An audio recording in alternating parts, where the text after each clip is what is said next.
we try and identify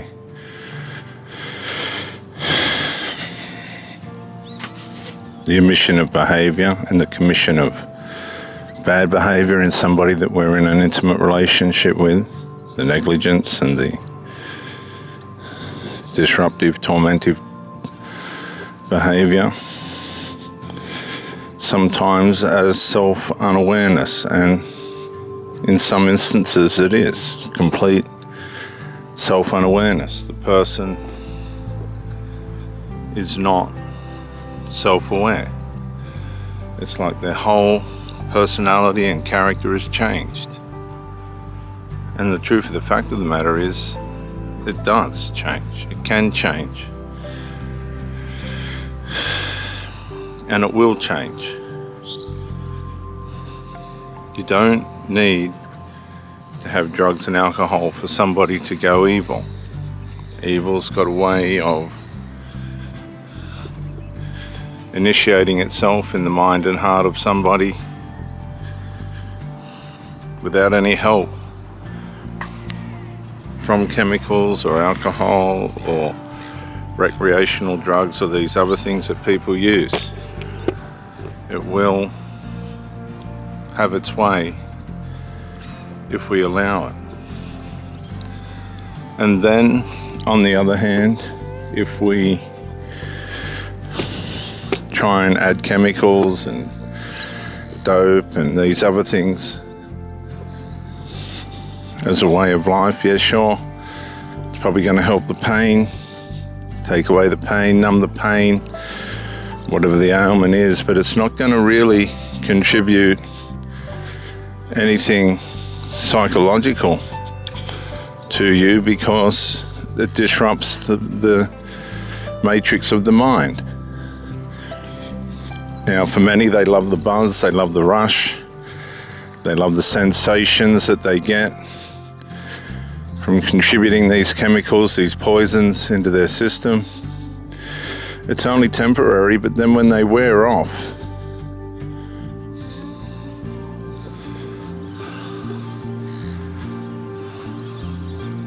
it's like a Rubik's Cube that's unable to be put into the completion, all colours together. The mind becomes quite scrambled and muddled, disrupted, unsettled. And guess what that does? It leads to more drugs, to the person wanting more drugs to stop the pain that the drugs caused, the chemicals and poisons have caused. And this is where addictions and things start. They start off as recreational pleasures, keeping the pleasure construct of the mind and body running, and working itself, only to turn in on itself. It changes pleasure, the temporary pleasure, into pain. It always ends in pain. Doesn't matter what excuses we make, doesn't matter how we try and justify what we're doing to people when we omit ourselves and make variable strategic distances. This is what people do. They create distances and voids in the relationship that cause partners to become frustrated and aggravated and upset.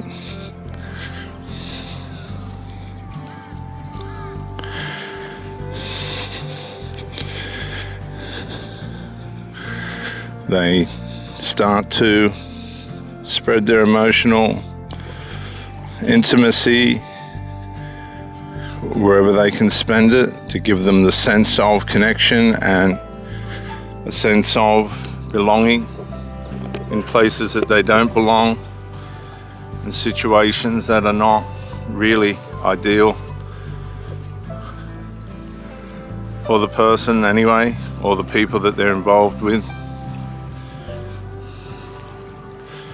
And a lot of these people can get away with using the faithfulness and loyalty of somebody that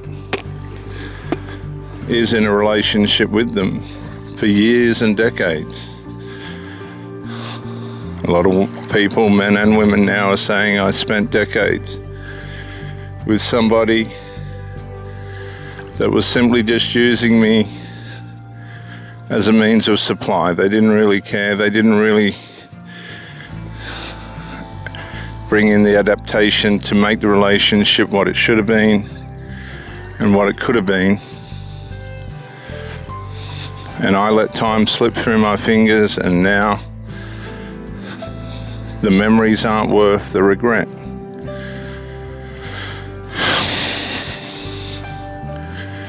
And this is absolutely not uncommon. This is happening all the time.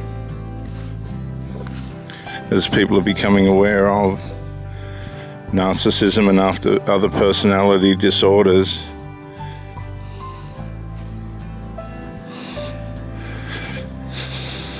the sinful nature, how it works against anything good in the life of each and every one of us, the pain and hurt that it causes, and the self-destructive ways that entices us to do to ourselves.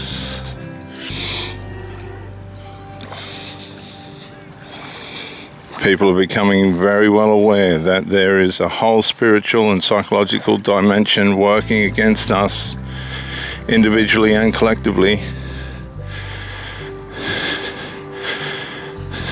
to bring us down,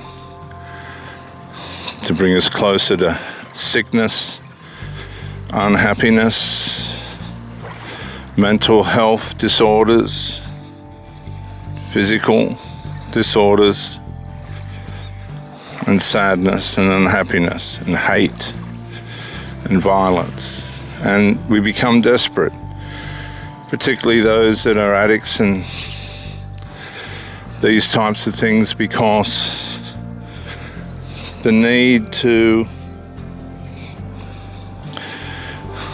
escape from the reality of our evil becomes so desperate. We don't even know we're harming, tormenting, disrupting, deceiving, maiming the person that we're with, the person that we say we love. But what you don't realize is you're no different to a carer, many of you, or somebody that's just there for company, while the other person is living an individual life. No different to, say, a rogue shark or a rogue lion or something of this description, where you're just there to meet a need, to fulfill a space. And while you're fulfilling their space,